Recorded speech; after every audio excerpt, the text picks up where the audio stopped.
Hey there guys, Power Guy here, and as you can tell by the video title today, we're going to be breaking down the show that just came out literally just now. For me, I'm on a different time zone, so it came out at 3 a.m. and I just watched it, Secret Invasion. Wow, what an episode. What an episode. So I have some notes, so let's go through them. Anyways, it's been a long time since we got some Marvel content, so if you guys want a rough catch up, let's go through it. So pretty much the idea of the show, it's a good spy show. So we get to see Nick Fury at his best. This is some of the best work that we ever get to see for Samuel L. Jackson. And it's phenomenal. I put a note here somewhere. I texted my friend as soon as I saw it. I got some Pulp Fiction vibes because there was an interrogation scene. And it was just amazing. Just one of the highlights and what I really loved about the feel about this first episode. So you could almost break it down into parts. We get to see Nick Fury as a spy properly. We get to see him take out whatever the England, spies are or whatever, MI6 station. No one, are they? I guess they are. Because it sounds like the James Bond one. But anyways, back to the context. I'm just giving a whole setting for what the show is. But it's a bit different because the enemies are kind of spies on crack because they can shapeshift and take the memories of any being. Well, any human being there. And the Skrulls are pretty much, they were established in the Captain Marvel movie, which was phenomenal. I mean, it wasn't phenomenal, but it was great for what it set up. Some of the acting was mediocre, but it was a solid movie. But this show was a really good start. I'm not gonna say it's better than the movie. Saw a production dip in some ways, but for what Secret Invasion could achieve at this level, this is pretty great. Yeah, I don't know if I'm going too fast or speaking too fast, but this will all develop with time. And yeah, I didn't set up the background at all. Got the cap, talking about production value. Not really speaking too loud, but I'm closer to the mic. So, amazing start. So let's get into let's get into the start of the episode. It's pretty much the start of the episode I found pretty confusing, not very confusing. But it was, oh yeah, he went to go visit, or his double, as you figure out later in the scene, a spy. Don't have the spy's face. Another agent, sorry. Let's call them agents now, okay, because that's more appropriate for how they refer to each other. The agent has a theory about all of these terrorist attacks that are all combined, or big boom, big explosions and everything. And his theory was that it was all Skrulls, and pretty much his double, the guy who was pretending to be him, was sent there by the evil Skrulls to try to get rid of the evidence of the next attack. Because this was all a conspiracy from what the guy had so far, and this guy was trying to get the story out from him. And then pretty much the whole twist. So it was only unveiled later when Talos came in, and so he called for a ride from her, and it looked like from there that the other guy was going crazy and not trusting any other Skrull. So this show has this whole thing of be careful who you trust. So it's a pretty cool thing. Talos did end up stopping him. Talos right there, or in his human form, as we all know, is right there. No, But anyways, we saw him in Captain Marvel. Moral of the story. But yeah, it was pretty cool to see Talos come back too. Talos had a lot of great themes. But yeah. So next scene, we're pretty much going to see a beautiful opening, well animated and everything. Interesting art style for sure. Definitely very Skrull-esque, like how Skrulls shapeshift. And one thing I did like they did do in this episode is not showing the actual shapeshifting effect too often, because it does make the Skrull seem more ominous, gives them more power, and it shows more to their craft. Because honestly, not just any Skrull can shapeshift and be any being. They're actors at the end of the day too. They cover that in Captain Marvel, and I thought that was really cool to bring some make this a bit more realistic. And just letting the Skrulls develop their characters, building up their profile. And even this episode we got to see the chambers, where they got sleeper chambers, I guess maybe that's what they talked about in Far From Home. But yeah, they take the memories and they fill in the people. So anyways, let's make a long story short. As the episode goes on, Nick Fury comes in. Brody has to inform the president of what is happening with Nick Fury, and they don't have the full story, and they have an encrypted message from Agent Hill to Fury.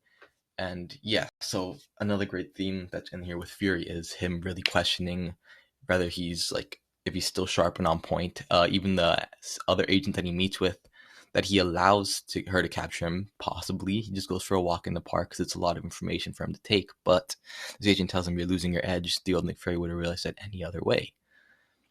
And see, this could be a theory for a whole thing of like her being a Skrull or whatnot, but I don't think she is. But I think Skrulls could be implanting this in his head subtly. So I think why in the end they got away with their plan so well was because they had a little girl for the front, and it was fucking brilliant because so children are only a sign of youth and innocence and everything, right? And for Nick Fury to even question that says a lot, and it's been like, holy shit, this game has really changed from the last time he was here. And he was even thinking back. So when Maria Hill specifically, they had their chess game, and chess, cool. But the thing about it is where they're honest with each other and they talk about stuff. Nick Fury opened up a bit, but she told them truthfully that she doesn't believe that he's still the agent he was. He seems to be more hesitant, and I think the Saber operation, which is probably in the comics, but it's Sword pretty much. So Sword is like Shield on Earth, but for space.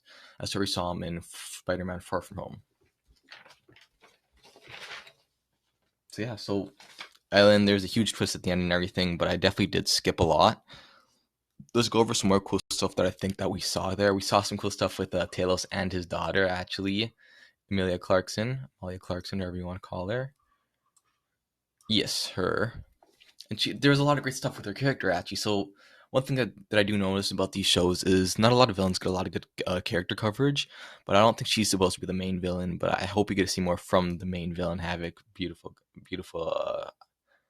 I don't know. I'm saying beautiful, but yeah, it seems like it's the show's shaping up very well. But I like seeing her motives and seeing her question, the whole Skrull. So the Skrulls pretty much they're upset because they haven't found their home yet. Like they were promised in Captain Marvel, and now they're going about capturing Earth. So that's the hook of the show. So the hook of the show is aliens. So the Skrulls are trying to capture Earth. Right now, they're doing it in a bunch of randomly occurring terrorist attacks, I guess you could call them, or bombings. And pretty much the agents at Shield are catching on, and Nick Fury is doing it in secret, and it's only him, Talos, and Hill inside of this first episode. And we get to see them do some really great work. And the Pulp Fiction scene I'm talking about is when he has a gun, and it's an amazing scene. I recommend watching it so much if you love Pulp Fiction, because like, wow, he has a guy at point blank, and he's just talking jokes about if he's gonna shoot him or not. And it was just top notch Samuel L. Jackson acting right there. I think I covered everything that's in my notes. But yeah, like the villains are very impressive because they're able to gain the upper hand on Nick Fury. We got to see him and how he thinks he placed a bug on another spy that she didn't notice. So that's cool.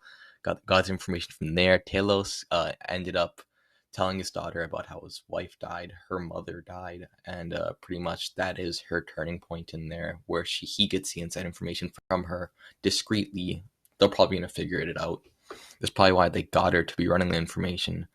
It's almost like the thing of Tony Stark bringing the battle to Thanos, or bringing the battle to Nick Fury, because they probably know that he's inevitable to be there because he's worked with the Skrulls. He knows of the Skrulls. He's probably the most dangerous to the Skrulls because he knows of their existence, how they work, how they function, and how to get through them. So I guess they're trying to pull him in as fast as possible, and I feel like she will just be collateral. That's my theory. Yeah, that's my breakdown, I guess. I wanted to get through it as fast as possible. I actually didn't get through one thing. His beard specifically, his new beard, which is a crazy look. Let's see if we can see it. Oh, Secret Invasion. There, Vafangulo. Sorry. I'm probably going to edit this, we'll see. There, see? This is a look he sports, and it's very symbolic because I feel like later on in the show we're going to get to see the signature Nick Fury look, because this is just such a badass proper suit look where he's just like, I'm ready for business. And this one, like, don't get me wrong, it's respectable for sure, of course, but it's not the same like well-tapered person that we normally love to see from Nick Fury. So I think we will see his character questioned a lot, see him be tested, see him be outsmarted like we did in this episode. And I think we're going to see his character tested very well. And I think they're all giving beautiful performances, and it was very tragic death. Agent Hill didn't have much to offer as a character, but it was like a supporting character, offered that doubt in Nick Fury if he's still sharp enough. And yeah, we'll really see if he is. So thank you for watching. Hope you enjoyed this breakdown, and if you did, please do smash that like button and consider subscribing if you want to see more like this. This is really just a start. The production value will get better. I got a microphone now, which is good. Probably get better. Camera probably get better. But yeah. Have a lovely day, people.